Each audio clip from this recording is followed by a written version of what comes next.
Welcome back to the CSP Elite Baseball Development Podcast. I'm your host, Eric Cressey, and this is Pinch Hit Friday, number 44.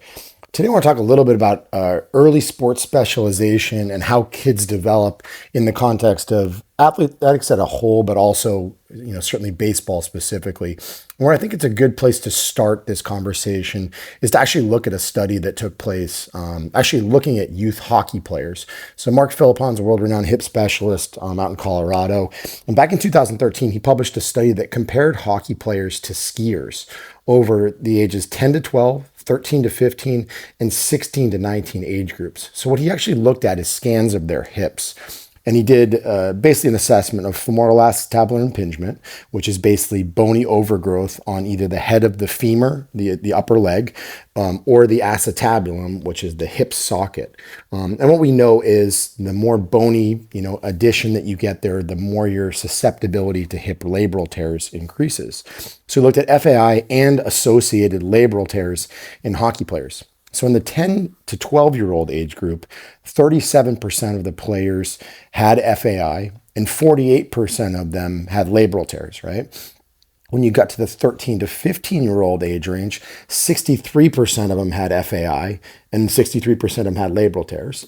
And then the 16 to 19 age range, 93% of them had FAI and then 93% of them had labral tears. So it was a really linear relationship. The more bony overgrowth you had on your hip, the more likely you were to have, labral tears right alongside. So this shouldn't be surprising. And we know that if you walk into any NHL locker room and, image a bunch of hips, 100% of those guys are going to have these reactive changes at the hip. But what's really important to consider is not every one of those guys is going to, a table for surgery, right? More often than not, the people that have needed surgeries didn't make it that far. They lost out on some development, whatever it is.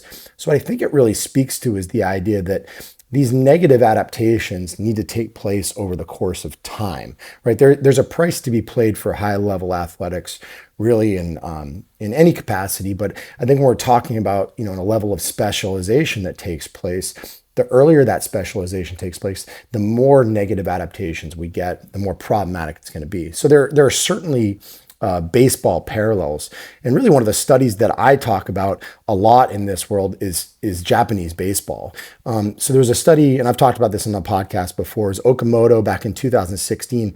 They looked at Japanese boys and girls ages 9 to 12, and they were really specifically looking at elbows. And they actually took players who were not actively playing because of elbow pain, and they excluded them. So in other words, the people who actually hurt weren't even part of this study.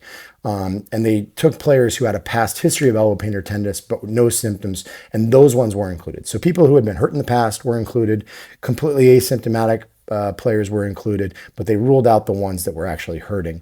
And what they found is that in these asymptomatic individuals, when they imaged their throwing elbow, 42% of them still had UCL damage, and it was actually 63% in pitchers. Okay, these are 9 to 12-year-olds.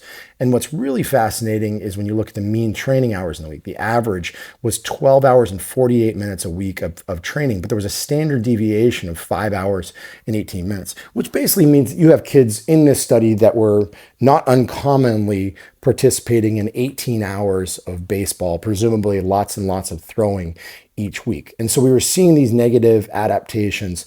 For context, US elbows don't test this poorly in a different study, but we do see a lot of Japanese elbows that eventually reach the state of Tommy John once players, get bigger, stronger, throw harder, more high pressure situations. They just don't get as publicized by the media for a variety of different reasons. But what it speaks to is this underlying issue of how soon can we chase adaptation that's very specific. So what I often talk about is you're kind of tickling the dragon's tail, to steal a phrase that Dr. Stuart McGill uses a lot with respect to spine rehab.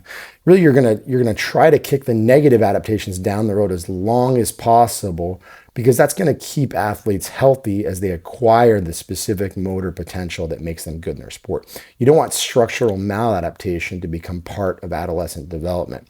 So what I use as the example is if we take a baby, we lay them on their back, they have freakish mobility. So if you take both of the arms on a baby and externally rotate them, their hands go all the way back into external rotation. They go forever, right? It's because babies are born with a lot of retroversion, right? So they have very, very moldable growth plates at their proximal humerus. So the top of their upper arm allows a lot of that torque to happen. And as we live our life with our hands in front of us, over the course of time, we become more and more antiverted. So a lot of people will actually lose this freakish external rotation over the course of their lives. Now, when you look at overhead athletes, what they do is they actually preserve their retroversion better. So just playing catch in the backyard, if you look at swimmers, they get it on both sides. Certainly tennis players, baseball players get it on their dominant side.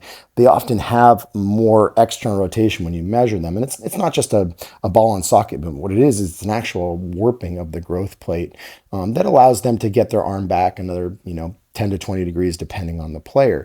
Now, here's the challenge. If you throw too much, that stress can actually be a negative outcome. It's not something you do that actually probably protects your elbow and your shoulder. Instead, it's something that actually flares up the growth plate itself when the bone is the path of least resistance. And that's where we get some of this little league shoulder type dynamic.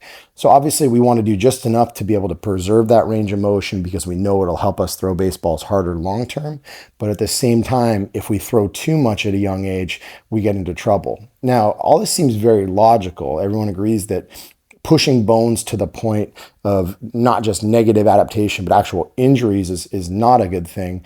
But here's where the rubber meets the road. 70% of today's youth athletes play one sport year-round by age 13. That is a tried and true number that I've seen multiple times from multiple sources, and it doesn't line up with what we really need to do with respect to keeping throwers healthy over the long haul. So, this is a problem that's seen across all sports, right? We know soccer's a mess, we know hockey's a mess, and we know that, it's something that certainly is manifested at the highest level in baseball because a lot of the players that are drafted are already very broken by the time that they get to professional baseball.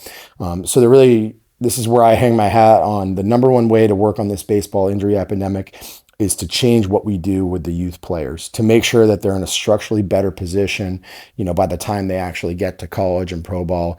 But unfortunately, we're taking, the wrong training approaches, the wrong developmental approaches to our young players. And as a result, we're getting structural maladaptation as part of adolescent development. So if you're a parent with a son, by all means, get them exposed to a wide variety of sports, get them exposed to strength and conditioning, make sure there's lots of free play in their environment, and don't start to narrow, the amount of specialization until much further along in an athletic career. I usually say 16 is when I'd start having that conversations, but you never want to have a sixth grader who's a pitcher only and doesn't play other sports. That is a recipe for injury. So hopefully there's some ears listening that can make a difference with this. Thanks for tuning in and have a great weekend. This episode is brought to you by First Form, an awesome supplement company with a comprehensive product offering that I enjoy using myself and with our athletes. Beyond the broad product line they offer, I also love First Form's commitment to ensuring that their products are the highest quality. They meet NSF certified for sports standards for both consistency and purity. Their Formula One protein powder is the best tasting option I've had in over 20 years in the fitness industry, and they've got several great flavors to choose from. I also lean on their creatine monohydrate to support hard training, their collagen for joint health, their magnesium to help with sleep quality, and their fish oil for a variety of health benefits.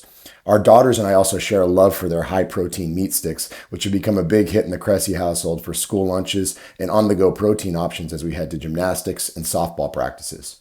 Of course, First Form products also have been really popular with our athletes at Cressey Sports Performance, and they're used by some of the top-performing athletes and most recognizable sports franchises in the world.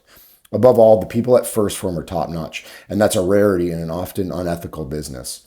First Form is dedicated to empowering people on their fitness journeys, and that dedication is matched by only their unwavering commitment to exceptional quality and unparalleled customer service. Check them out for yourself at www.firstform.com/Cressey. That's 1stphom.com/CRESSEY and get free shipping on your order of $75 or more. Additionally, they're offering amazing 10% more than your money back guarantee if you're not fully satisfied with your purchase. Again, that's firstform.com/Cressey to get free shipping on your order of $75 or more.